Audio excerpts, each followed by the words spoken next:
వరధరం విష్ణుం శశివర్ణం చతుర్భుజం ప్రసన్నవదనం ధ్యాయేత్ సర్వవిఘ్నోపశాంతయే. గురుర్బ్రహ్మా గురుర్విష్ణుః గురుర్దేవో మహేశ్వరః గురుః సాక్షాత్ పరం బ్రహ్మ తస్మై శ్రీ గురవే నమః.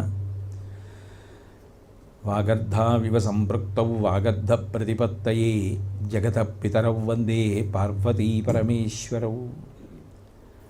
నారాయణం నమస్కృత్య నరం చైవ నరోత్తమం దేవీం సరస్వతీం వ్యాసం తతో జయముదీరయేత్. హరి ఓం. పరమేశ్వర స్వరూపమైన సభకి నమస్కారం. ఆయన అన్నాడు, అన్నప్రదాత మహానుభావుడు సూర్యభగవానుడు. ఆయన నీకు నాకు ఏమిటయా, లోకాలకన్నిటికీ అన్నం పెట్టగలిగిన వాడు ఆయనే, పెట్టేవాడు ఆయనే. అది శాస్త్రం మీద నమ్మకం అంటే. టా టా టా అన్నది నమ్మకం ఎలా అవుతుంది?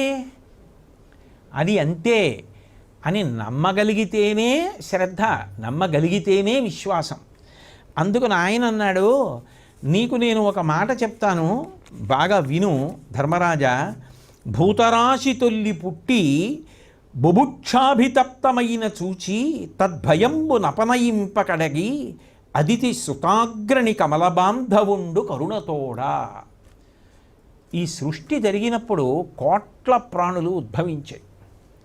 ఈ ఉద్భవించినటువంటి ప్రాణులన్నింటికీ కూడా విశేషమైనటువంటి ఆకలి పుట్టింది. సహజం కదా మరి. అవి ఊర్ములలో ఒకటి ఆకలి, పుడుతూనే ఆకలిస్తుంది. కాబట్టి సమస్త ప్రాణులు ఆకలి పొందాయి. ఆకలి పొందితే మంట భరించడం కష్టం, ఏడుస్తాయి. అప్పుడు ఇన్ని ప్రాణులు అన్నం కోసమని చెప్పి ఆర్తి పొందితే లోకబాంధవుడు మహాకరుణామూర్తి సూర్యభగవానుడు చూశాడు. భూతరాశి తొల్లి పుట్టి బుభుక్షాభితప్తమైన చూచి, తప్తమైపోయింది, ఆకలి మంటకి తట్టుకోలేకపోయింది లోకం, ప్రాణులు. అప్పుడు తద్భయంబు నపనయింపకడగి, వాళ్ళకి ఎలా తినడానికి ఏముంది అన్న భయాన్ని పోగొట్టడానికి, ఒకళ్ళకి ఇద్దరికి కాదు, సకల ప్రాణులకు అడగకుండా ఆనాటి నుంచి ఈనాటికి ఏనాటికి పెట్టేవాడు ఎవరో తెలుసా? అదితి సుతాగ్రణి కమలబాంధవుండు కరుణతోడా. అదితి కొడుకు కాబట్టి ఆదిత్యుడు. ఆదిత్యుడు కరుణతో పెట్టాడయా. నిజానికి చేసినటువంటి పాపముల వలన అన్నం తినడానికి, జీర్ణం అవ్వడానికి భగవంతుడే అర్హత చూస్తే ఎంతమందికి పెట్టాలన్న విషయం ఎలా? కానీ అట్లా కాదు. పాపమే చేశాడో పుణ్యమే చేశాడో ఆకలితో ఉండడానికి వీల్లేదు. అమ్మ ఎట్లా ఆలోచిస్తుందో అట్లా కరుణతోడా, దయతో చూశాడు తప్ప అర్హతని విచారించలేదు. అది భగవానుడు. అది ధౌమ్యుడి యొక్క నమ్మకం. అది ధౌమ్యుడికి భగవంతుని యందున్న భక్తి, ప్రీతి. కాబట్టి ఆ కమలబాంధవుండు కరుణతోడ సమస్త ప్రాణులకు అన్నం పెట్టాలనుకున్నాడు. అనుకుని ఉత్తరాయణంలో వాళ్ళ గురించి ఏం చేశాడంటే, సముద్రాలలో ఉన్నటువంటి నీటిని అంతటినీ లాగాడు. సమస్త ప్రదేశాలలో ఉన్నటువంటి రసాన్ని లాగాడు. లాగి దక్షిణాయన వచ్చేటప్పటికీ శుద్ధమైన తీయటి జలాన్ని వర్షించాడు. ఆ వర్షించేటప్పటికి ఏమైంది అంటే, ఆ సూర్యుని యొక్క మేఘములలో ఉండేటటువంటి కొన్ని కిరణముల యొక్క కాంతిని చంద్రుడు పుచ్చుకున్నాడు. చంద్రుడు ఓషధీపతి అయి విత్తనంలోంచి మళ్ళీ అంకురం వచ్చేటట్టుగా అమృత కిరణములను వదిలిపెట్టాడు. దానికి కారకుడు సూర్యుడే. మేఘంలో ఉన్న కిరణముల యొక్క శక్తిని ఓషధీపతిగా చంద్రుడు పుచ్చుకున్నాడు. పుచ్చుకుని కిరణ ప్రసారం చేసినటువంటి కారణం చేత ఓషధులలోంచి మొలకలెత్తాయి. ఆ మొలకలెత్తి మొట్టమొదట పంటలు పండాయి. పంటలు పండితే శాకాహార ప్రాణులన్నీ దాన్ని తిని సంతోషించాయి. ఇప్పుడు కేవలం మాంసాహార ప్రాణులు ఈ శాకాహారం తిని బలిసినటువంటి ప్రాణులను అవి తిన్నాయి, అవి బతికాయి. సమస్త ప్రాణులకు అన్నం పెట్టినవాడు ఆయనే. అది ఎవరో అడిగారని కాదు, వాళ్ళ ఆకలి మంట చూచి ఓర్వలేక ఆయన అంత ప్రేమతో, అంత ఔదార్యంతో పెట్టాడు. కాబట్టి లోకంలో అన్నం పెట్టేవాడు అంటే ఆదిత్యుడే. ఎవరు ఏది తిన్నా అది ఇచ్చినవాడు మాత్రం ఆయనే. ఎందుకని? నీరు లేకపోతే అసలు పంట ఏమిటి? ఆ నీటిని ఇవ్వగలిగిన వాడెవడు? ఉత్తరాయణంలో పీల్చిన ఆయనే, దక్షిణాయనంలో కురిపించిన ఆయనే. ఆ మేఘాలలోనే ఉన్నటువంటి కిరణములలో ఉన్న అమృత తత్వాన్ని ఓషధీపతి అయి చంద్రుడి పీల్చి ఓషధీతత్వాన్ని కల్పించి మళ్ళీ మొలకలెత్తేటట్టు పంటలు పండేటట్టు చేయడానికి ఆనుకూల్యతని చూపిస్తున్నవాడు ఆదిత్యుడే. కాబట్టి ఎవరు ఏది తిన్నా ఆ తిన్నదంతా సూర్యప్రసాదమే. అన్నప్రదాత ఆదిత్యుడే. కాబట్టి ఆ సూర్యభగవానుణ్ణి ప్రార్థన చెయ్యి. ఏమయ్యా, సమస్త భూతకోటికి అన్నం పెట్టినవాడు 12 సంవత్సరాలు బ్రాహ్మణులకు అన్నం పెట్టడానికి నీకు అవకాశం ఇవ్వడయా? అది పురోహితుడి నమ్మకం. అది పురోహితుడికి భగవంతుడి మీద విశ్వాసం. అది ఆయనకి శాస్త్రం మీద ఉన్న గౌరవం. కాబట్టి ఆయన అన్నాడు, ఎంత గొప్పవాడో తెలుసా సూర్యుడు.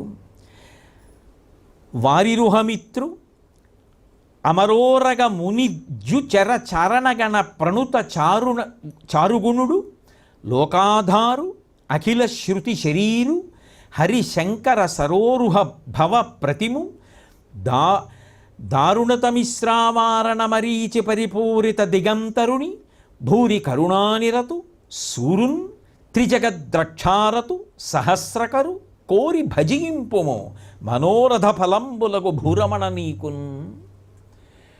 ఆ చెప్పేటప్పుడు ఆ సూర్యుడిని ఆరాధించవయా అండం వేరు, ఆ నమ్మకం వేరు.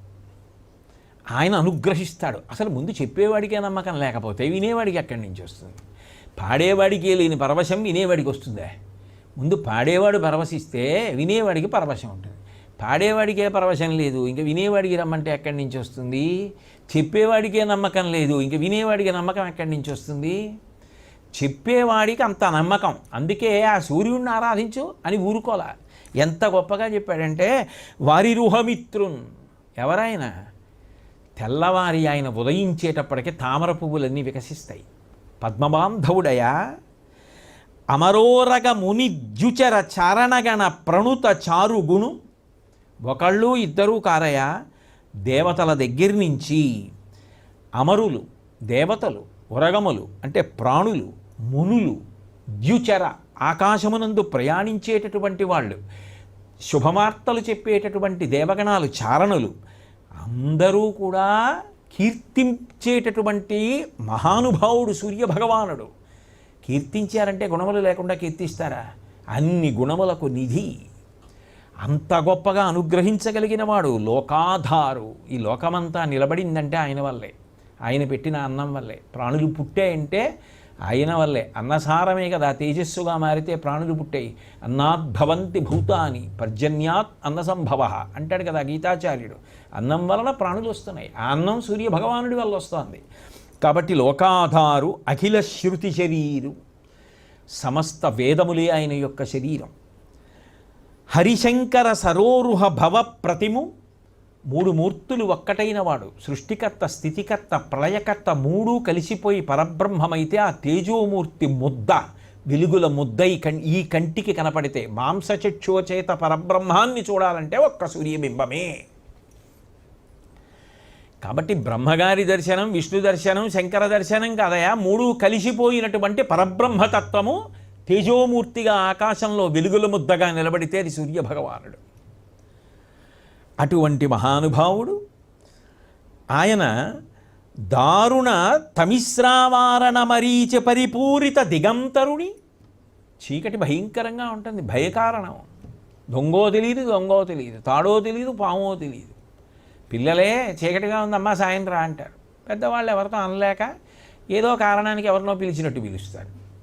కానీ చీకటి భయకారణం. అటువంటి చీకటిని ఆకాశంలో నిలబడి తన కిరణముల చేత తరిమి కొట్టగలిగినటువంటి వాణ్ణి మహానుభావుడు. భూరి కరుణా నిరతు. ఆయన కారుణ్యానికి హద్దు లేదయా. ఇంత అంత అని చెప్పడం సాధ్యం కాదు. అంత గొప్ప దయగలిగిన వాడయా సూర్యుడు. సూరున్ ఆయన గురువులకు గురువు. అందుకు కదూ గీతాచార్యుడు అంటాడు, నేను సూర్యుడికి ఉపదేశించాను జ్ఞానాన్ని అన్నాడు గీతలో. కాబట్టి వివస్వన్ అన్నాడు. ఆయన మహాజ్ఞాని. ఆయన అనుగ్రహం కలిగితే జ్ఞానం కలుగుతుంది. అందుకు కదూ హనుమ ఆయనకి శిష్యుడయ్యారు, నవవ్యాకరణ పండితుడయ్యారు. త్రిజగద్రక్షారతు, 3 లోకములను రక్షణ చేస్తూ ఉంటాడు ఎప్పుడు.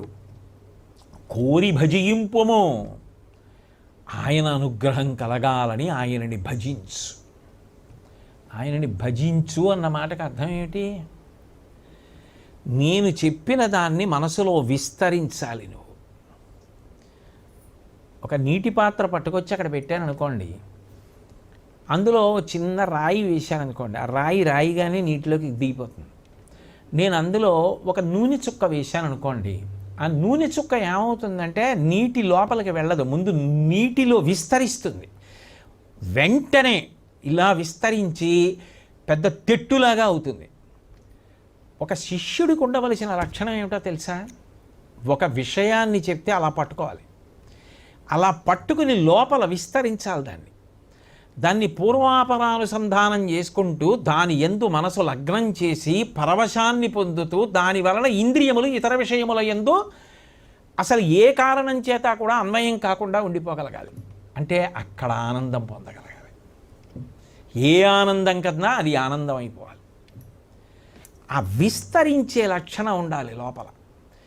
అది తలుచుకోగానే ఏదైనా ఆ దృష్టికోణంతో చూసి దాన్ని అలా అన్వయం చేసి అట్లా పెంచగలిగిన లక్షణం ఉండాలి. అది లేనప్పుడు నేనేం చెప్పానో అంతవరకే నీ దగ్గర ఉంటుంది. అది క్షయమవుతుందేమో కానీ వృద్ధి అయ్యే అవకాశం లేదు. కాదు, అది విస్తరించాలి. అది విస్తరిస్తే భక్తి. అది నీ యందున్నది ధర్మరాజా. కాబట్టి కోరి భజింపుము, మనోరథ ఫలంబులకు భూరమణ నీకున్.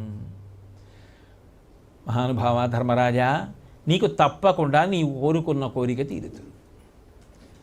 వీళ్ళకేమిటే ఎంతమందికైనా అన్నం పెడతాం. ఏమిటి 3 లోకాల్లో ఉన్న సమస్త ప్రాణులకి అన్నం పెట్టేవాడు నీ వెనకాలన్న ఈ బ్రాహ్మణులకి అన్నం పెట్టడానికి అవకాశం కల్పించడాయా? ఎంత నమ్మకం అండి అసలు. కాబట్టి సూర్యుడిని ఆరాధించు. ఎట్లా ఆరాధించాలంటావా? విను. అది ఒకసారి చెప్తే పట్టుకుని అట్లాగే అన్వయం చేయడం అంటే అక్కడ ఉంటుంది. హితుడైన తన పరోహితునుపదేశంబు పేర్మితో చేకుని ధర్మసుతుడు నిమ్మి పుష్పోపహారముల ఆదిత్యు పూజించి భాగీరథీ జలంబులందుండి విషయంబులందింద్రియంబుల అమల వ్రతానుభావమున నుడిచి వాయుభోజనుడు ప్రాణాయామపరుడునై సూర్యాది నామముల్ సూర్యు ఉరిచి జపము చేయుచున్నన్ తపనుడాతనికి ప్రత్యక్షమై తిరులోక చక్షుడు అమరవరుడు దురితహరుడు తరణి త్రయీమూర్తి వనజమిత్రుడు ఇట్టులనియ కరుణ. గురువైనటువంటి ధౌమ్యుడు ఏది చెప్పాడో దాన్ని అట్లాగే అంత భక్తితో, అటువంటి పువ్వులతో, అంత అందంగా, అటువంటి ఉపచారాలతో పూజ చేశాడు. విస్తరించాలంటే మనసు దాని ఎందే కేంద్రీకృతం కావాలి. మనసు దాని ఎందు కేంద్రీకృతం కావాలంటే ఇంద్రియాల అలజడి అణిగిపోవాలి. ఇంద్రియాల అలజడి అణిగిపోయి మనసు ఇంద్రియాలు కలిసి ఆ విషయమునందే ఏకాగ్రత పొందే అనుకోండి, అది మాత్రమే విస్తరిస్తుంది. ఇంద్రియాలు మనసు అస్తమానం చంచలమైపోయి వేరే విషయాల మీదకి వెళ్ళిపోతున్నాయి అనుకోండి, ఇది తొట్టుపడిపోతూ ఉంటుంది. ఎందుకని మనసుకి అక్కడ ఏకాగ్రత లేదు. ఏకాగ్రత లేకపోతే తొట్టుపాటు వచ్చేస్తుంది, విస్తరించదు, అది జారిపోతూ ఉంటుంది. కాబట్టి ఇంద్రియములను మనసును అరికట్టాలంటే దాన్ని సాత్వికంగా కాపాడడం కోసం ఏం చేశాడంటే వాయుభక్షణ చేస్తూ భాగీరథీ జలములు గంగాజలములలోనే నిలబడి సూర్యభగవానుడికి ఎదురుగుండా నిలబడి ధౌమ్యుడు ఏ నామాలు చెప్పాడో ఆ నామాలతోటే ఉపాసన చెయ్యడం మొదలుపెట్టాడు. ఎందుకని అంటే ఆయన చెప్పిన మాట అంత నాటుకుంది. ఏవం భానువయం హ్యన్నం భూతానాం ప్రాణధారణం పితైవ సర్వభూతానాం తస్మాత్తం శరణం వ్రజ. ఒక కొడుకు తండ్రిని అసలు అడగక్కర్లేదు. నాన్నగారండి నాకు ఇది చేసి పెట్టండి అని కొడుకు అడగవలసిన అవసరం అసలు తండ్రి తీసుకురాడు. అది తండ్రి మనసు. తను కష్టపడైనా సరే కొడుకు సుఖపడాలని చెప్పి కొడుకు సుఖం కోసం వెంపర్లాడతాడు. అమ్మయ్య వాడు సుఖంగా ఉన్నాడని తండ్రి మురిసిపోతాడు.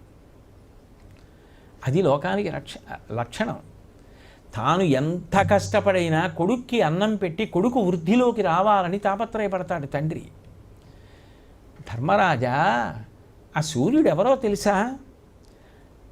పితైవ సర్వభూతానాం, నీకే కాదయా అన్ని ప్రాణులకు ఆయన తండ్రి. అన్నం పెట్టడం ఆయన ప్రధాన లక్షణం. ఏవం భానుమయం అన్నం, అసలు అన్నం అంతా సూర్యుడే, ఆయన కల్పించిందే. అటువంటిది తినడానికి వాళ్ళకి, పెట్టడానికి నీకు ఆయన అవకాశం కల్పించడయా? ఈ మాట నాటుకుంది. అందుకని ఆయన ఏ నామములను ఇచ్చాడో ఆ నామములను కీర్తించాడు.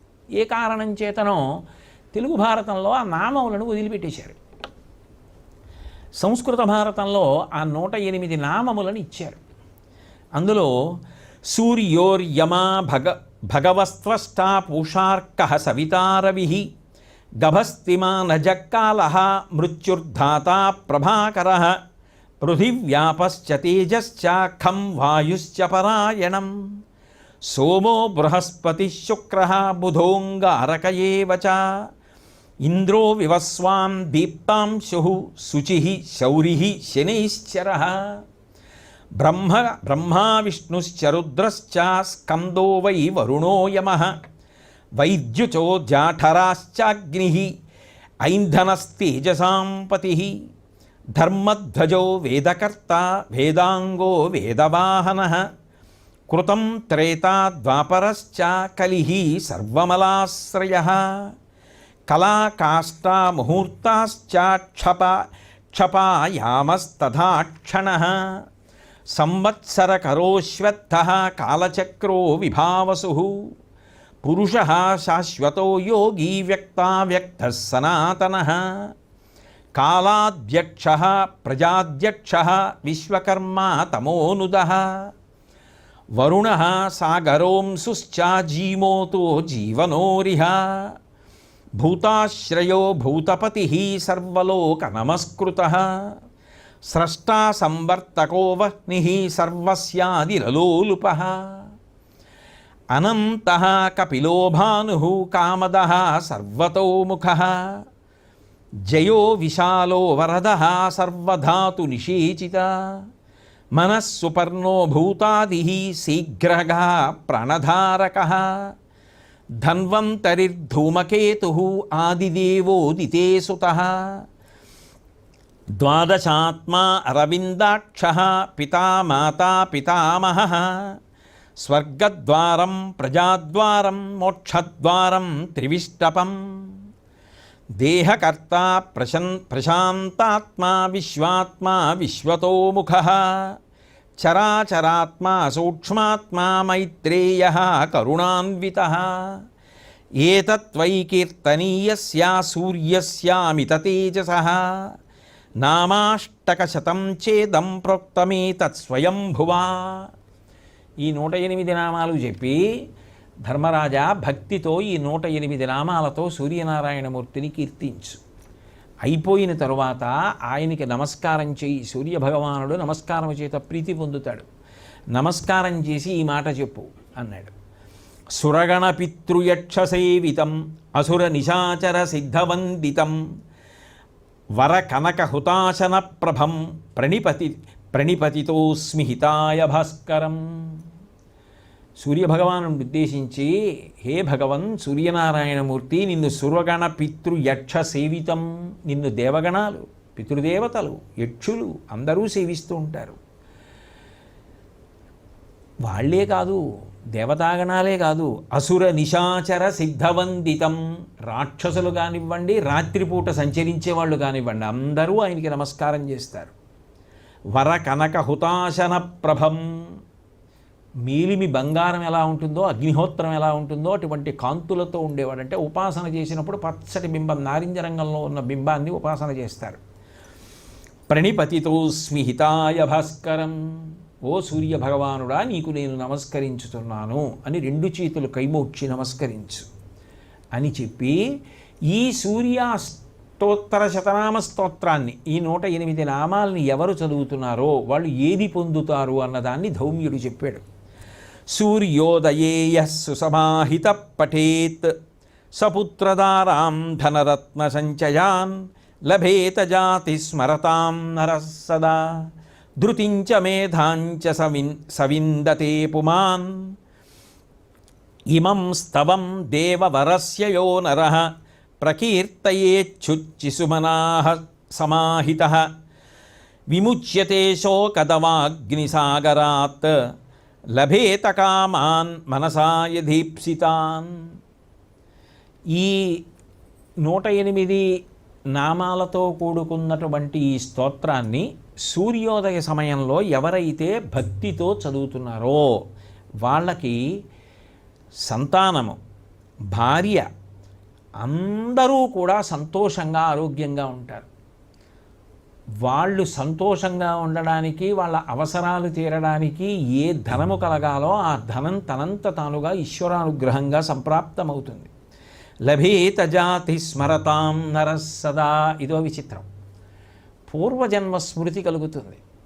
సూర్య సంబంధమైనటువంటి విషయాల మీద అనురక్తి ఉండి ప్రత్యేకించి ఈ స్తోత్రం చదివిన వాళ్ళకి పూర్వజన్మ స్మృతి కలుగుతుంది.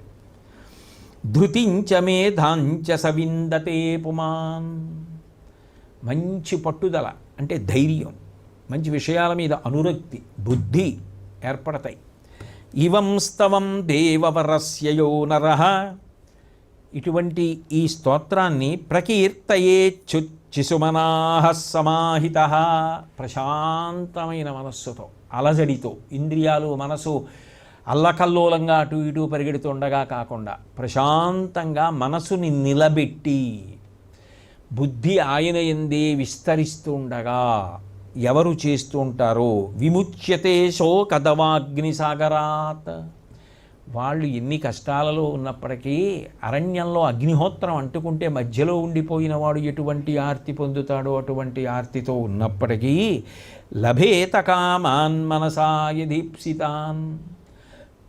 వాడు ఆ బాధల నుంచి వినిర్ముక్తమై వాడి అవసరములు తీరి సంతోషపడతాడు. ఎందుకంటే ఈ మాంసచిక్షు చేత చూడడానికి వీలైనటువంటి పరబ్రహ్మస్వరూపమైనటువంటి సూర్యభగవానుని యొక్క అనుగ్రహమునకు పాత్రుడైన కారణం చేత.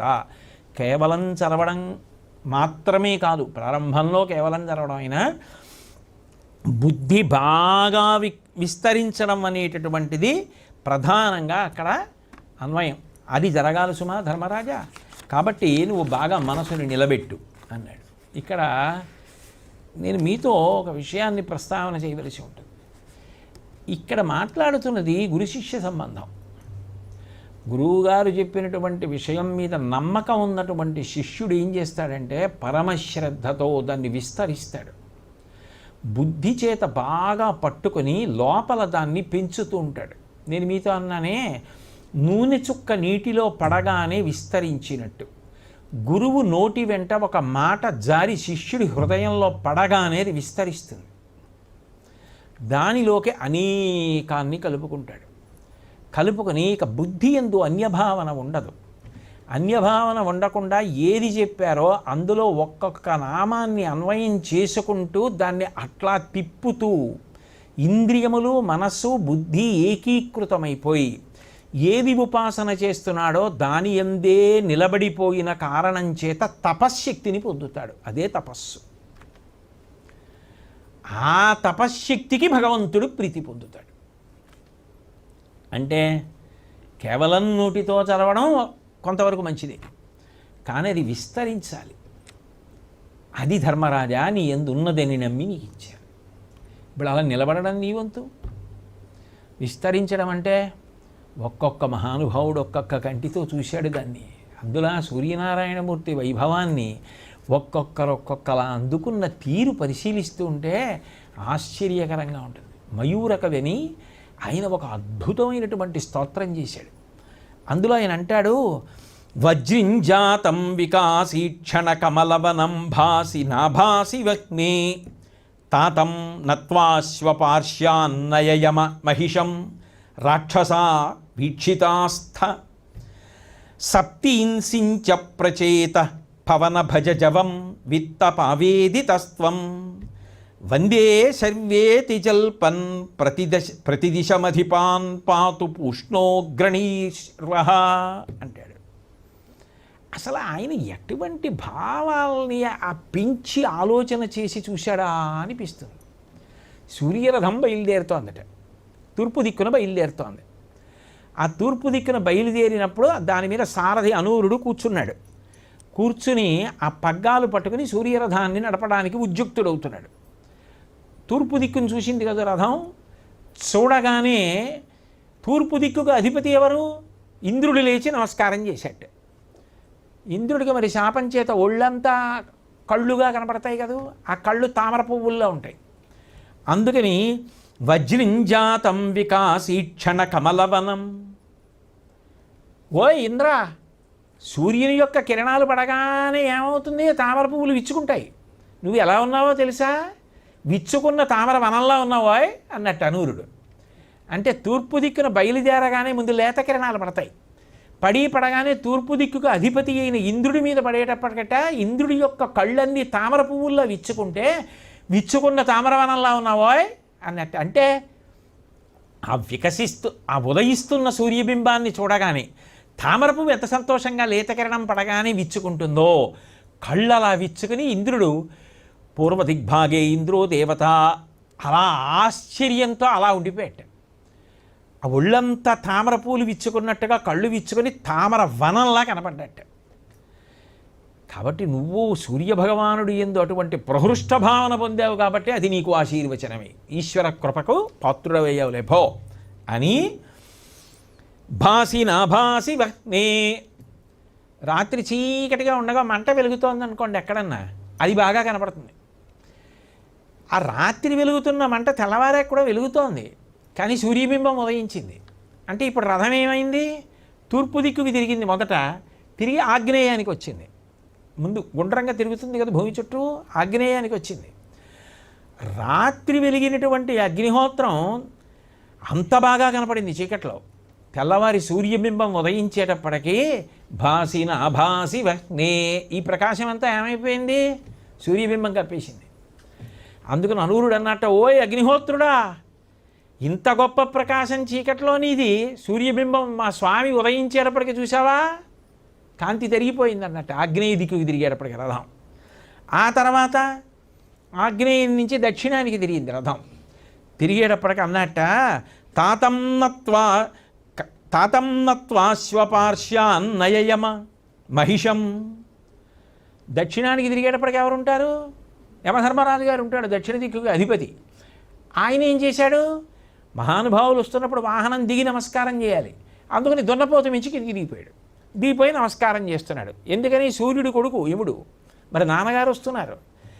అందులో పొద్దున్నే నాన్నగారు కనపడితే నమస్కారం చేయొద్దు కొడుకు అని గబగబా వాహనం దిగిపోయి, పొద్దున్న రాత్ర సంధ్య గజేంద్ర మోక్షణ ఘట్టంలో అందరూ రేయిలు పగళ్ళు దివసంబులు సంధ్యలు.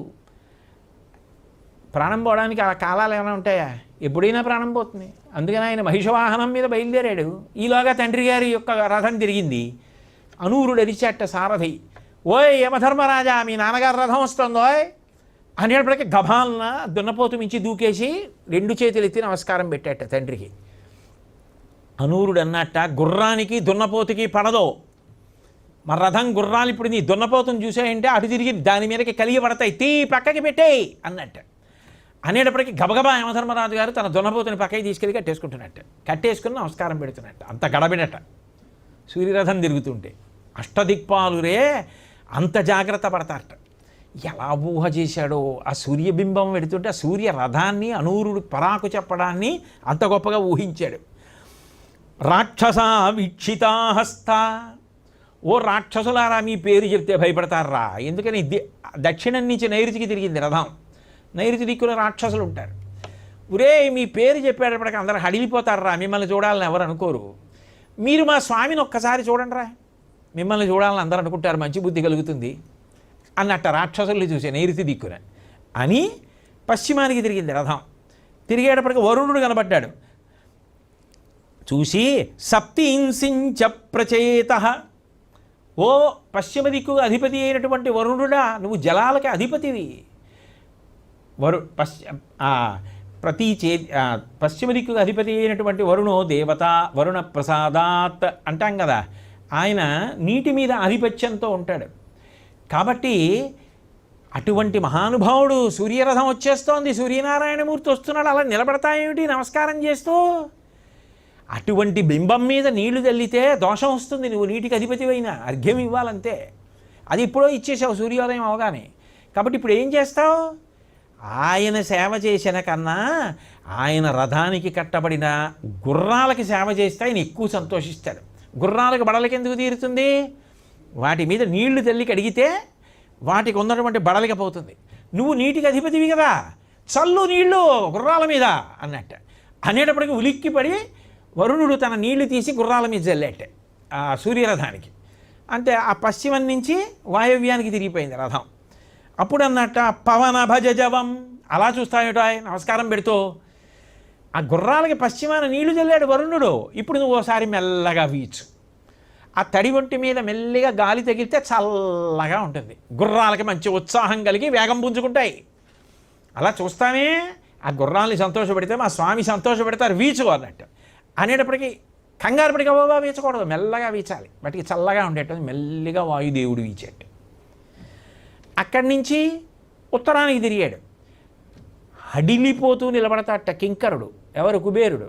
ఎందుకని? తన దగ్గర ఉన్న నిధులలో ప్రధానమైన నిధులేవి? శంఖం, పద్మం. అవి రెండు ఎవరి చేతుల్లో ఉన్నాయి? అసలు ఆ రెండు ఆయన చేతిలో ఉన్నాయి. అసలు శంఖ పద్మాలు పట్టుకునేవాడు ఎవరు? ఆయనే, సూర్యనారాయణమూర్తి. ఆయన అనుగ్రహం వల్ల ఈయనకి శంఖ, పద్మ మొదలైన నిధులకి ఆధిపత్యం కలిగింది. అందుకని నోట మాట కూడా రాకుండా ఇలా నించుని అనూరుడి వంక చూస్తుంటే అనూరుడు అన్నట్ట విత్తపావేది తస్వం. చెప్పానులేవా నీ గురించి? అడుగునండి, స్వామి నించున్నాడు నమస్కారం పెడుతున్నాడని చెప్పానులే, చూశారు సంతోషించారు అన్నట్టు.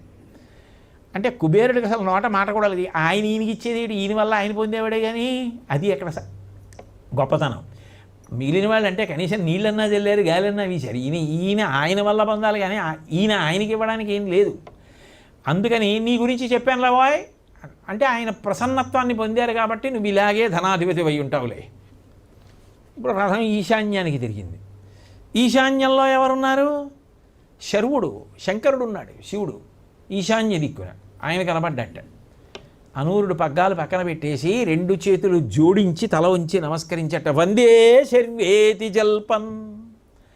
శివ, ఇందులో ఉన్న విష్ణువే అక్కడున్న శివుడు. ఒకటి రెండుగా కనపడుతోంది నాకు. ఇద్దరు ఒక్కటే, రెండు కాదు. అందుకని మీకు నమస్కారం అని పగ్గాలు పక్కన పెట్టేసి నమస్కారం చేసేట.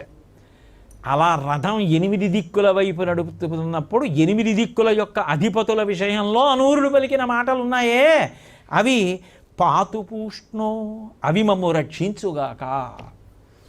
ఆ భావనతో మేము ఆ రథం తిరగడాన్ని చూస్తే అది మమ్ము కాపాడుగాక. అనూరుడు పలికిన పలుకులు మాకు జ్ఞాపకానికి వచ్చి మేము రక్షింపబడదముగాక. దీనివలన పూష్ణోగ్రణీర్వహ, అగ్రణి ముందు కూర్చున్నవాడు సారథి.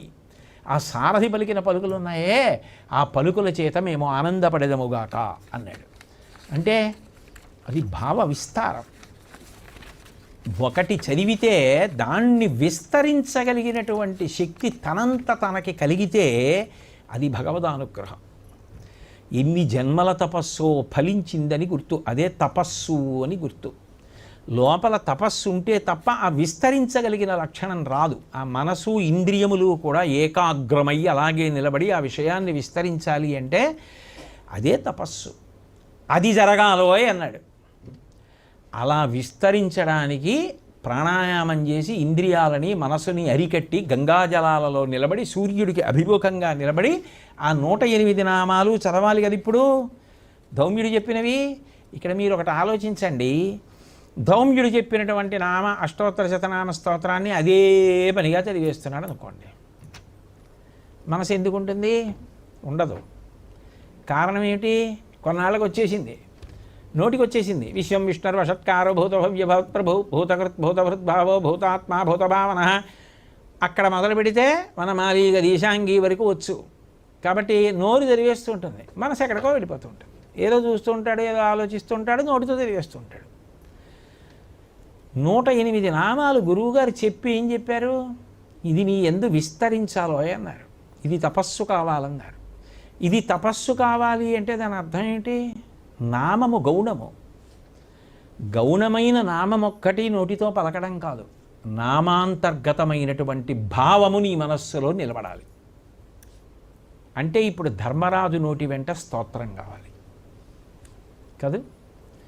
ఆయన 108 నామాలు ఇచ్చాడు. ఆ నామాలు చెప్తూ ఆ నామాలతో పాటు తన మనసులో భావాలు స్తోత్రంగా మారిపోవాలి. అంటే అది విస్తరిస్తోంది.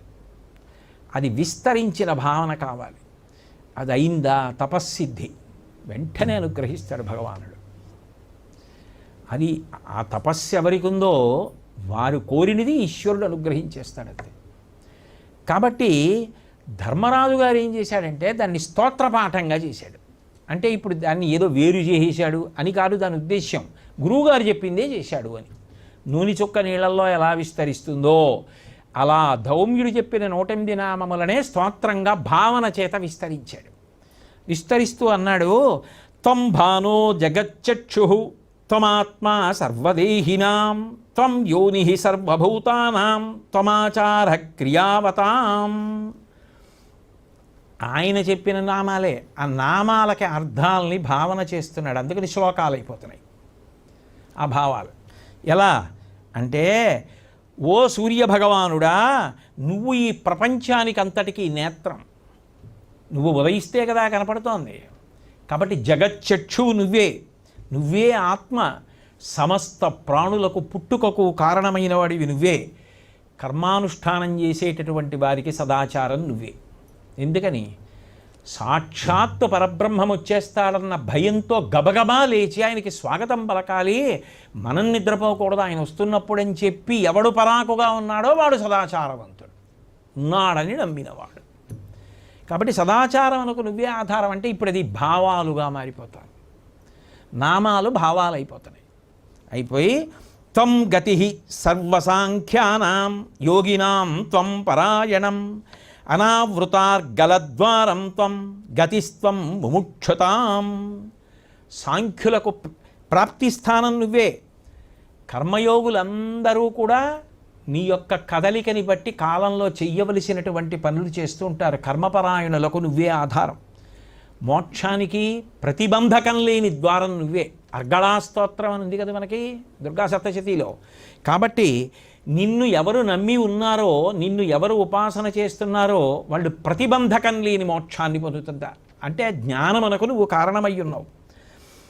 కాబట్టి నువ్వు మహానుభావ గతిస్త్వం ముముక్షతాం.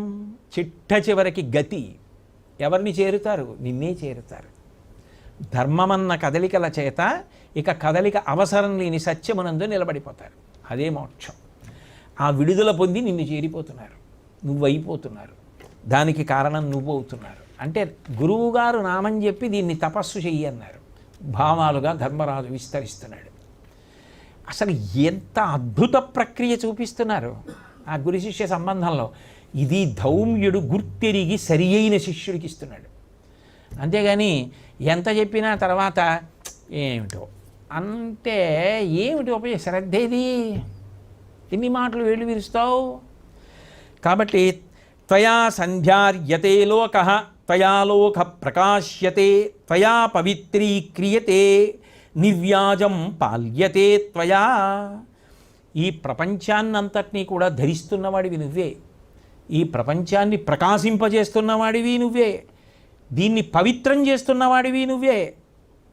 అసలు ఏ కారణం లేకుండా మా అందరికీ అన్నం పెట్టి పరిపాలన చేస్తున్న సృష్టి స్థితి లయకారకుడవు నువ్వే. త్వాముపస్థాయ కాలే తు బ్రాహ్మణ వేదపారగాః స్వశాఖా విహితైర్మంత్రైః అత్యంత్యవృషిగణార్చితం. సూర్యోదయం అవుతోంది అనేటప్పటికీ వివిధ శాఖలకు సంబంధించినటువంటి బ్రాహ్మణులందరూ కూడా ఆయా శాఖలలో వాళ్ళు చదువుకున్న మంత్రములన్నిటినీ కూడా ఉగ్గడిస్తూ నీకు నమస్కరిస్తారు. తవ దివ్యరథం యాంతం అనుయాంతి వరార్థినః సిద్ధచారణ గంధర్వా యక్షగుహ్యకపన్నగా. మహానుభావ, సూర్యోదయమై సూర్యరథ ప్రయాణం ప్రారంభం కాగానే మహానుభావుడు సూర్యనారాయణమూర్తి ఆ వేగాన్ని తర్వాత అందుకోలేం. ఆ రథం వెంట వెళ్ళడమే చాలని భగవంతుడి పల్లకీ వెడుతుంటే వెళ్ళినట్టు, భగవంతుడి వాహన సేవ అవుతుంటే వెంట పరిగెత్తినట్టు సూర్యరథం వెంట పరిగెడుతున్నారట. ఎవరు అంటే సిద్ధచారణ గంధర్వా యక్షగుహ్యకపన్నగా. సిద్ధులు, చారణులు, గంధర్వులు, యక్షులు, గుహ్యకులు, పన్నగలు అందరూ నీ దివ్యరథం వెంట పరిగెడుతున్నారు. గురువుగారు చెప్పిన దాన్ని ఎలా చూస్తున్నాడు ధర్మరాజు, ఎంత గొప్ప భావనతో చూస్తున్నాడు. అక్కడ గురువు యోగ్యుడైన శిష్యుడికి ఇచ్చాడు. గురువు గౌరవాన్ని ఆ శిష్యుడు నిలబెట్టాడు. ఫలితం కనపడింది. త్రయస్త్రింశచ్చ వైదేవాః తథా వైమానికగణాః సోపేంద్రాః సమహేంద్రాశ్చ త్వామిష్ట్వా సిద్ధిమాగతాః. 33 మంది దేవతలు, సిద్ధగణాలు, ఉపేంద్ర మహేంద్రాదులు వీళ్ళందరూ కూడా నిన్నే ఆరాధించి సిద్ధిని పొందుతున్నారు. అంటే ప్రత్యక్షంగా అందరినీ అనుగ్రహించగలిగినటువంటి పరబ్రహ్మస్వరూపానివి నువ్వే. ఉపయాంత్యర్చయిత్వా తు త్వాం వై ప్రాప్తమనోరథాః దివ్యమందారమాలాభిః తూర్ణం విద్యాధరోత్తమాః గుహ్యాః పితృగణాః సప్తయే దివ్యాయే చ మానుషాః తే పూజయిత్వా త్వామేవ గచ్చత్యాశు ప్రధానతాం వసవో మరుతో రుద్రాః ఏ చ సాధ్యా మరీచిపాః వాలకిల్యాదయః సిద్ధాః శ్రేష్ఠత్వం ప్రాణినాంగతాః. ఓ సూర్యభగవానుడా, నీ దివ్యరథం బయలుదేరగానే ఎర్రని మందార పూలు దండలు కట్టుకుని విద్యాధరులు నీకు ఆ ఎర్రపూల మాలలు సమర్పించాలని వెనక పరుగులు తీస్తున్నారు. అంతేనా? గుహ్యకులు, 7 విధాలైన పితృగణాలు, దివ్యులైన మానవులు, వసు రుద్ర మరుద్గణాదులు, సాధ్యులు, నీ కిరణాల్ని తాగేటటువంటి వాలకిల్యులు భారతంలో కనపడతారు. గరుడోపాఖ్యానంలో వాటిల్లో ఆ వాలకల్యులు, వైఖానసులు వీళ్ళందరూ అవన్నీ ప్రాచీనమైన శాఖలు. వీళ్ళందరూ కూడా నీ రథాన్ని అనుసరించి పరుగులు తీస్తున్నారు నీ అనుగ్రహం కోసం. సబ్రహ్మకేషు లోకేషు సప్తస్వప్యఖిలేషు చ న తద్భూతమహం మన్యే యదర్కాదతిరిచ్యతే సంతి చాన్యాని సత్వాని వీర్యమంతి మహాంతి చ. మహానుభావ, సూర్యనారాయణమూర్తి నీ యొక్క అనుగ్రహం గురించి ఏమని చెప్పవలసి ఉంటుంది? నీ యొక్క బింబం ఉదయించగానే ఆ అనుగ్రహాన్ని పొందాలని నీ వెంట పడనటువంటి వాడు ఉండడు. అనేక నామాలతో ప్రకాశించేటటువంటి వాడివి. నీ అనుగ్రహాన్ని అపేక్షించని వాడు, నీ అనుగ్రహం లేకుండా వృద్ధిలోకి వద్దామనుకున్నవాడు లోకంలో కనపడడం. త్వం హంసః సవితాభాను అంశుమాలీ వృషాకపి వివస్వాన్మిహిరః పూషా మిత్రో ధర్మస్తథైవ చ సహస్రరశ్మిదాదిత్యః తపనస్త్వం గవాంపతి మార్తాండార్కో రవిః సూర్యః శరణ్యో దినకృత్తథా దివాకరः సప్తసప్తిః ధామకేశీ విరోచనః ఆశుగామీ తమోఘ్నశ్చ హరితాశ్వశ్చ కీర్త్యసే. గురువుగారు చెప్పిన పేర్లు గుర్తొచ్చి శుద్ధ బ్రహ్మమైనటువంటి నిన్ను అనేక పేర్లతో కీర్తించారు యోగులు. హంసవన్నారు, సవితన్నారు, భానుడు, అంశుమాలి, వృషాకపి, వివస్వంతుడు, మిహిరుడు, పూష, మిత్రుడు, ధర్ముడు, సహస్రరశ్మి, ఆదిత్యుడు, తపనుడు, గవాంపతి, మార్తాండు, అర్కుడు, రవి, సూర్యుడు, దినకర్త, దివాకరుడు, సప్తసప్తి, ధామకేశి, విరోచనుడు, ఆశుగామి, తమోఘ్నుడు, హరితాశ్వుడు అని కీర్తించబడుతున్నటువంటి బింబానివి నువ్వే మహానుభావ. సప్తమ్యామథవా షష్ట్యాం భక్త్యా పూజాం కరోతి యః అనిర్విణ్ణోనహంకారీ తం లక్ష్మీర్భజతే నరం. షష్ఠి నాడు కానీ సప్తమి తిథి నాడు కానీ ఈ 2 కాలంలో సూర్యనారాయణమూర్తి యొక్క ఉపాసనకి అత్యంత ఉపయుక్తములు. మాఘమాసం సరే మాసమంతా గొప్పదే. కాబట్టి షష్ఠి నాడు కానీ సప్తమి నాడు కానీ ఎవరు సూర్యనారాయణమూర్తిని భక్తితో అర్చిస్తున్నారో వాళ్ళకి లక్ష్మీ కటాక్షానికి కొదవలేదు. నతేషామాపదః సంతి నాథయో వ్యాధయస్తథా ఏ తావనన్యమనసః కుర్యం త్యర్చన వందనం.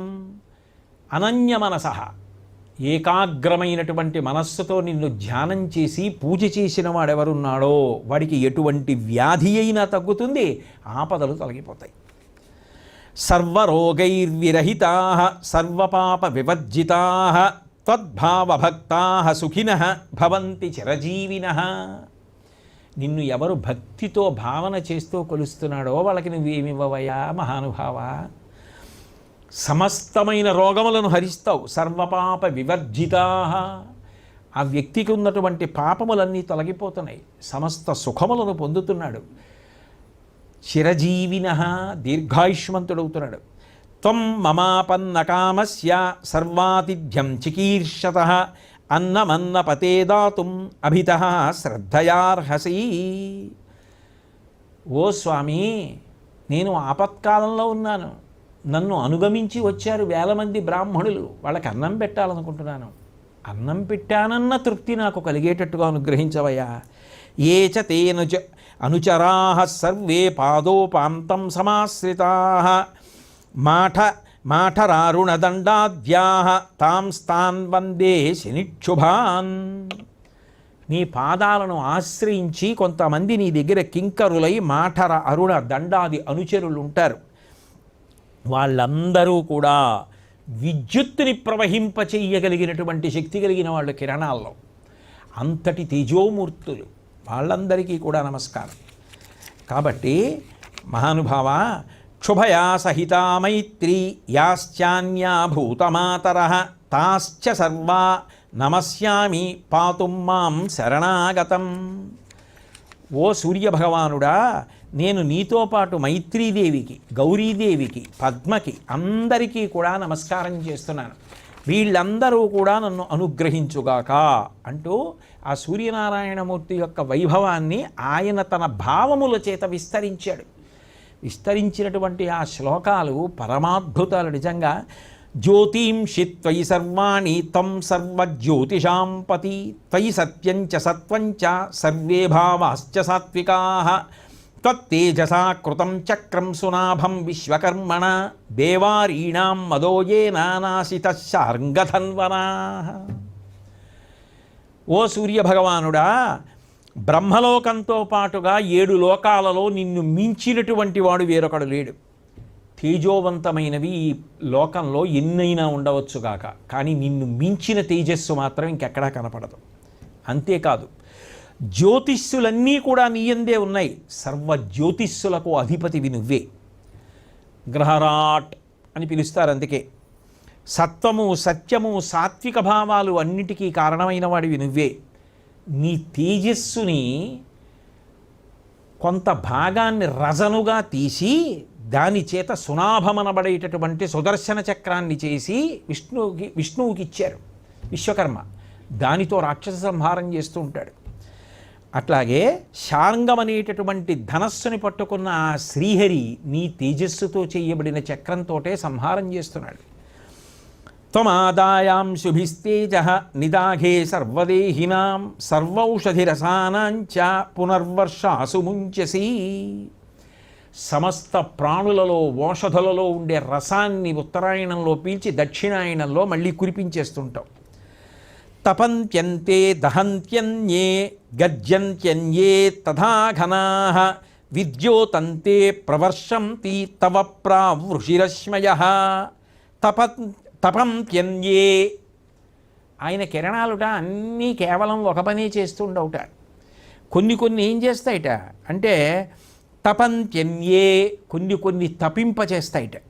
దహంత్యన్యే, కొన్ని దహింపచేస్తుంటాయిట.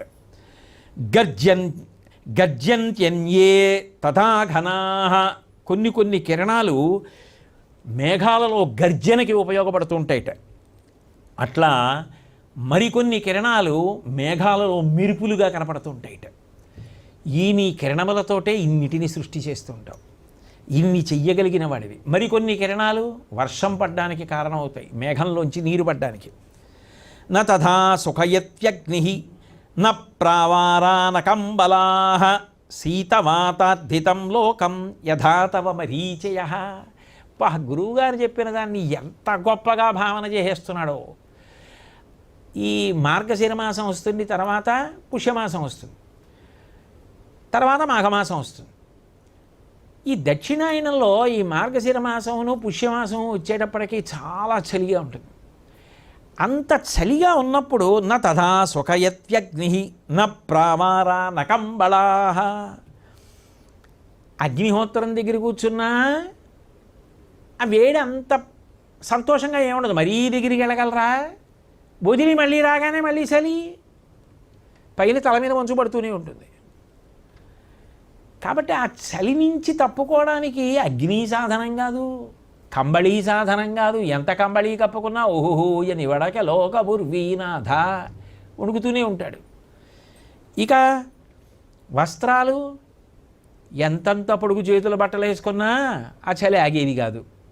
అదే ఉత్తరాయణం వచ్చి నీ లేత కిరణాలు ఆ తర్వాత వేడిని పుంజుకుంటాయి. అటు కొంత పొగమంచు చలి ఉంటాయి, ఆ సూర్యకిరణాలు పడుతుంటాయి. అప్పుడు ఆ నులివెచ్చని కిరణాల వేడిలో తిరుగుతుంటే ఎంత బాగుంటుందో. సున్నితంగా ముట్టుకుని గిలిగింతలు పెడుతున్నట్టు ఉంటుంది. అది నీకే సాధ్యం. ఇన్ని భూతములను పరవశింపచేస్తావు అటువంటి వేడినిచ్చి. కాబట్టి త్రయోదశద్వీపవతీం గోభిర్భా సయసే మహీం త్రయాణమపి లోకానాం హితాయైక ప్రవర్తసే. 13 ద్వీపాలతో ఉన్నటువంటి ఈ భూమినంతటినీ ప్రకాశింపచేస్తున్నటువంటి వాడివి, ముల్లోకముల యొక్క హితాన్ని కోరేటటువంటి వాడివి నువ్వు ఒక్కడివి. తవ యద్యుదయో న స్యాద్ అంధం జగదిదం భవేత్ నచ ధర్మార్థకామేషు ప్రవర్తేరన్మనీషిణః. అసలు నువ్వు ఉదయించకపోతే లోకమంతా గాఢాంధకారం. ధర్మార్థకామములు ఎలా నడుస్తాయి? సూర్యోదయం అయితే కదూ ఏదైనా ఓ పూజ, ఓ స్నానం, ఓ ప్రదక్షిణం, ఓ పవిత్ర ప్రదేశానికి వెళ్ళడం, అర్ధ సముపార్జన కోసం ప్రయత్నం చేయడం, కోరిక తీరడం, ఇవన్నీ ఎప్పుడు? ఆయన ఉదయిస్తే. నువ్వు లేని ధర్మార్థకామములు ఎక్కడున్నాయా? అవి లేకుండా మోక్షం ఎక్కడుంది? ధర్మంతో ముడిపడకుండా అధాన పశుబంధేష్టి మంత్రయజ్ఞ తపక్రియా తత్ప్రసాదాదపాప్యంతే బ్రహ్మక్షత్ర విషాంగణై. మంత్రాలు కానివ్వండి, జపాలు కానివ్వండి, హోమాలు కానివ్వండి, పూజలు కానివ్వండి, బ్రాహ్మణులు కానివ్వండి, క్షత్రియులు కానివ్వండి, ఇంకోళ్ళు కానివ్వండి, ఎవరైనా సరే వాళ్ళకు వచ్చినటువంటి భగవత్ సంబంధమైన విద్యతో ఈశ్వరానుగ్రహాన్ని పొందాలనుకున్న వాళ్ళందరూ నీ బింబం ఉదయించిన తర్వాత మొదలు పెడతారు. సూర్యోదయం అవుతుందంటే గబగబా లేచి దానికి ముందు మొదలెడతారు. నువ్వు లేకుండా ఎవరికేమొచ్చినా దాంతో అనుగ్రహాన్ని పొందడం ఎలా? నువ్వు కారణం. కాబట్టి యదహర్బ్రహ్మణత్ ప్రోక్తం సహస్రయుగ సంవితం తస్య త్వమాదిరంతశ్చ కాలజ్ఞై పరికీర్తితః. బ్రహ్మకు 1000 యుగాలైతే ఒక రోజు. ఈ యుగాలు, ఈ రోజులు, ఇన్ని పగళ్ళు, ఇన్ని రాత్రులు లెక్క కట్టేవాడెవడయా? అన్నీ నువ్వే. అన్ని పగళ్ళయ్యేది నువ్వు, లేని రాత్రులు అయ్యేది ఇవన్నీ నీ వల్లే. కాబట్టి నీకే తెలుసా కాలానికి సంబంధించిన లెక్కలు. ఎవరికి తెలుసా లెక్క? మిగిలిన లెక్కలు నాకు ఎంత ఉంది, బ్యాంకులో ఎంత ఉంది, ఇంట్లో ఎంత ఉంది, ఇంకో రకంగా దాచేసింది ఎంత ఉంది, ఆ లెక్కలు తెలిసేమో. ఈ లెక్క తెలిసినవాడు ఎవడన్నా ఉన్నాడా? కాబట్టి ఈ లెక్క తెలిసిన్నవాడివి నువ్వు ఒక్కడివే. మనూనాం మనుపుత్రాణం జగతో మానవస్య చ మన్వంతరాణం సర్వేషాం ఈశ్వరాణం త్వమీశ్వరః. మనువు నువ్వే, మనువు పుత్రులు నువ్వే, ఈశ్వరుడివి నువ్వే, జగద్రక్షకుడివి నువ్వే, జగత్తు నువ్వే. సంహారకాలే సంప్రాప్తే తవ క్రోధ వినిసృతః సంవర్తకగ్నిస్త్రైలోక్యం భస్మీకృత్యావతిష్ఠతే. మహాప్రళయకాలం ఏర్పడినప్పుడు నీలోంచి సంవర్తక అగ్ని బయలుదేరుతుంది, ఆ అగ్ని దహించేస్తుంది. కాబట్టి నువ్వే మహాప్రళయకర్తవి, నువ్వే. త్వద్దీధితి సముత్పన్నా నానావర్ణా మహాఘనాః సైరావతాః శాసనయః కుర్వంత్యా భూత సంప్లవం. సైరావతాః శాసనయః, నీ కిరణముల నుండి ఉత్పన్నమైనటువంటి అనేక రకాలైన రంగురంగులు కలిగినటువంటి ఐరావతాది మేఘాలు, పిడుగులు ఈ లోకాన్ని సంహరించేస్తాయి. అటువంటి సంహారమూర్తివి కూడా నువ్వే. కృత్వా ద్వాదశధాత్మానం ద్వాదశాదిత్యతాం గతః సంహృత్యై కార్ణవం సర్వం త్వం శోషయసి రశ్మిభిః. నిన్ను నువ్వే 12 ఆదిత్యులుగా మార్చుకుంటావు. ద్వాదశాదిత్యుడు అన్న పేరుతో ఈ లోకాలన్నింటినీ కూడా ప్రకాశింపజేస్తున్నావు, సృష్టి జరిగేట్టు చేస్తున్నావు, నిలబెడుతున్నావు, పడగొడుతున్నావు. అటువంటి వాడివి. త్వామింద్రమాహుస్త్వం రుద్రః త్వం విష్ణుస్త్వం ప్రజాపతిః. త్వామింద్రమాహుస్త్వం రుద్రః త్వం విష్ణుస్త్వం ప్రజాపతిః. త్వమగ్నిస్త్వం మనః సూక్ష్మం ప్రభుస్త్వం బ్రహ్మశాశ్వతం. నువ్వే శివుడు, నువ్వే విష్ణువు, నువ్వే రుద్రుడు, నువ్వే సూక్ష్మమైన మనస్సు. నువ్వు కానిదేముంది? కాబట్టి ఓ సూర్యనారాయణమూర్తి, నేను ఇవన్నీ దేని కొరకు చేస్తున్నానో నీకు తెలుసు. అంటే గురువుగారు 108 నామాలుగా ఇచ్చారు. శిష్యుడు ఏం చేస్తున్నాడు? నామాలని భావాలు చేశారు. అందుకే సంస్కృత భారతంలో ఏం చేశారంటే ప్రక్రియని చూపించారు. 108 నామాలు ఇస్తే 108 నామాలని కూడా ఆయన శ్లోకాలుగా మార్చి తన భావ పరంపరల చేత సూర్యనారాయణమూర్తి యొక్క అనుగ్రహానికి పాత్రుడయ్యాడు. పాత్రుడైతే సూర్యనారాయణమూర్తి ప్రత్యక్షమయ్యారు. ప్రత్యక్షమై వెంటనే ఆ ధర్మరాజు గారిని పిలిచి చాలా నువ్వు చేసినటువంటి ఉపాసనకి సంతోషించారన్నారు. అయితే ఇక్కడ ఒక అనుమానం వస్తుంది. ఈ విషయాలు ధౌమ్యుడికి ఎక్కడివి? ఒక గురువు ఒకటి ఉపదేశం చేయాలంటే అది పరంపరాగతంగా వచ్చింది అయి ఉండాలి. అది ఎక్కడదంటే మొట్టమొదట సృష్టికర్త అయినటువంటి బ్రహ్మగారు ఇంద్రుడికి ఇచ్చాడు. ఆ ఇంద్రుడు నారదుడికి ఇచ్చాడు. ఆ నారదుడు ధౌమ్యుడికి ఇచ్చాడు. ధౌమ్యుడు ధర్మరాజుకి ఇచ్చాడు. అది గురు పరంపరలో విశ్వాసంతో ప్రవహించాయి. కాబట్టి ఇప్పుడు ఆ విశ్వాసం ఉన్నవాడు ఎవరైనా దాన్ని చదువుకుని అనుగ్రహాన్ని పొందొచ్చు. కాబట్టి అట్లాంటి వైభవోపేతమైనటువంటి ఆ నామములను నీ భావ పరంపరలుగా మార్చావు. నాయందే నీ మనసు నిలబెట్టావు. నీ తపస్సుకి మెచ్చుకున్నాను. ఇదిగో నీకు రాగి పాత్రని ఇస్తున్నాను. దీన్ని తీసుకెళ్ళి చక్కగా దాన్ని సంస్కరించి అందులో మీరు తెచ్చినటువంటి కాయలు, పళ్ళు, దుంపలు, వేళ్ళు మొదలైనవి అందులో పడేస్తే అవి 4 రకాలైన ఆహారాలుగా మారిపోతాయి. ఎంతమందికి అన్నం పెట్టాలనుకుంటున్నావో అంతమందికి అన్నం పెట్టు. ఆఖరణ నీ ధర్మపత్ని ద్రౌపదీదేవి తినడం పూర్తయిపోతే ఇక మళ్ళీ అది రేపిస్తుంది అన్నాను. అంటే అందరికీ పెట్టేశాను, అందరికీ వడ్డించేశాను అన్న తర్వాత ఆవిడ తినేస్తుంది. ఇంకా ఆవిడ అందులోంచి వడ్డించుకు తినేసిందా, ఇంకా ఆ రోజుకి దాని పని అయిపోయి పెట్టేసిందిగా. మరి రాత్రి అండి అంటే రాత్రి పలహారం చేసి పడుకుంటారు, ఏకభుక్తం అని దాని అర్థం. కాబట్టి ఇలా నువ్వు 12 ఏళ్ళు అరణ్యవాసం చేసినంత కాలము కూడా ఈ పాత్ర నీకు అక్షయ పాత్ర అయి నిలబడుతుంది. నీ వెనక వచ్చిన వాళ్ళకేమిటయా, ఎన్ని వేల మంది అయినా రాని నిన్ను చూడడానికి ఇబ్బంది ఏం లేదు, పెట్టన్నాం, అనుగ్రహించాడంతే. మహానుభావుడు చాలా సంతోషించాడు. సంతోషించి వచ్చినటువంటి అతిథులకి, బ్రాహ్మణులకి అందరికీ అన్నం పెడుతూ వాళ్ళందరి యొక్క ఆశీర్వచనానికి పాత్రుడై ధర్మరాజు గారు పరమ సంతోషంతో అరణ్యవాసాన్ని పూర్తి చేయగలిగాడు. వాళ్ళందరికీ పెట్టి తాను తిన్నాడు. అది తేజస్సు పెరగడానికి కారణం అవలా. ఇన్ని వచ్చిన తర్వాత కావలసిన యజ్ఞాలు చేశారు, యాగాలు చేశారు. వాళ్ళు చేసేటటువంటి ఆ వేద మంత్రాలన్నీ కూడా చక్కగా రోజు వింటూ ఉండేవాడు. ఇంతమందిని ఆదరించాడు. వాళ్ళ తృప్తి, వాళ్ళందరూ సంతోషంతో ధర్మరాజు అరణ్యంలో ఉన్న సూర్యభగవానుడు అనుగ్రహం పొంది మమ్మల్ని అందరినీ పోషించాడు. ఎంత కీర్తి పొందాడు. ఒక గురువుకి యోగ్యుడైన శిష్యుడిగా ధర్మరాజు గారిని నిలబడితే, ఒక గురువుగా నిలబడిన పురోహితుడు ధౌమ్యుడు ధర్మరాజు గారిని ఇంత పెద్ద సంకటంలోంచి బయటపారేశాడు. ధౌమ్యుడిది చేసి ఉండకపోతే అరణ్యవాస ప్రారంభంలోనే పెద్ద సమస్య వచ్చిందా లేదా? అది ధౌమ్యుడి గొప్పతనం. అటువంటి ధౌమ్యుణ్ణి స్మరించడం అంటే, ప్రత్యేకించి మాఘమాసంలో ఈ విషయాన్ని అంతటినీ ఒకసారి పరిశీలించుకోవడం అంటే, ఏదో మహారాజుగా కాదు, ఉత్తముడైన శిష్యుడిగా ధర్మరాజు, గొప్ప యోగ్యత కలిగిన గురువుగా ధౌమ్యుడు. గురు శిష్యుల మధ్య అటువంటి సంబంధం ఉండి అలా శిష్యుడు నిలబడగలిగితే అనుగ్రహించగలిగినటువంటి ప్రత్యక్ష పరబ్రహ్మంగా సూర్యనారాయణమూర్తి. అప్పుడు కాదు, తర్వాత సూర్యుడు అన్నాడు, ఈ స్తోత్రాన్ని ఎవరు చదివినా ఇదే అనుగ్రహాన్ని ఇస్తానన్నాడు. నువ్వే కాదు ధర్మరాజా, ఇప్పుడు నువ్వు అన్వయం చేసిన ఈ 108 నామాలను కానీ, నీ భావ పరంపరలైన శ్లోకాలు కానీ, ఇవి ఎవరు చదివినా ఇదే ఫలితాన్ని ఇచ్చేస్తానన్నాడు. అందుకే ఫలశ్రుతి శ్లోకం ముందే చెప్పానుగా 108 నామాల తర్వాత పూర్వజన్మ స్మృతి నుంచి ఇస్తానన్నాడు. కాబట్టి ఇంత గొప్ప ఘట్టం పురోహితుడిగా ధౌమ్యుడి యొక్క పరమాద్భుతమైనటువంటి విజయానికి ఇది తార్కాణం.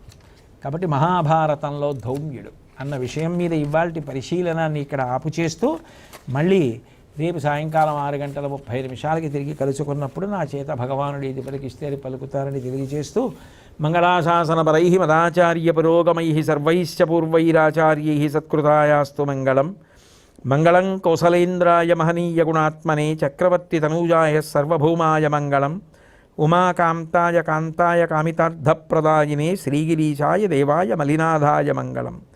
సర్వం శ్రీ ఉమామహేశ్వర పరబ్రహ్మార్పణమస్తు. స్వస్తి.